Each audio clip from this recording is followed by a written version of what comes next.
90-এর দশকে কাজের সন্ধানে ইতালির মনফ্যালকনে আসেন বহু বাংলাদেশি, যাদের অধিকাংশই মুসলিম। দীর্ঘদিন ধরে সেখানে বাংলাদেশিরা বসবাস করে আসলেও সম্প্রতি সেখানকার সংস্কৃতির জন্য চক্ষুশূল ভাবা হচ্ছে তাদের। এসব বাংলাদেশিকে নিজ সংস্কৃতির প্রতি হুমকি মনে করছেন শহরটির বর্তমান মেয়র অ্যানা মারিয়া সিসিস।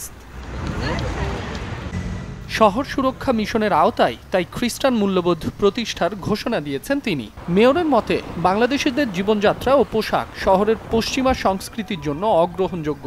কেবল তাই নয়, নিষেধাজ্ঞা আরোপ করা হয়েছে জামাতে নামাজ আদায়ের ওপরও। মেয়রের এমন কঠোর পদক্ষেপে ক্ষোভ ও আতঙ্ক বিরাজ করছে বাংলাদেশি সম্প্রদায়ের মাঝে।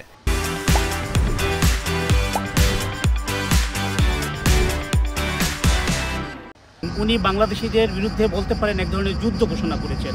বাংলাদেশি মানেই হলো ওনার শত্রু। তিনি যে কাজগুলো করছেন তার প্রতি আমরা নিন্দা জানাই এবং আমরা তার থেকে প্রতিকার চাই। ইতালিতে প্রায় 2 লাখ বাংলাদেশির বসবাস রয়েছে।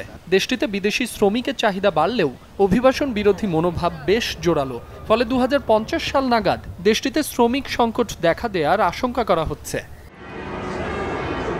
Desk report, channel 24।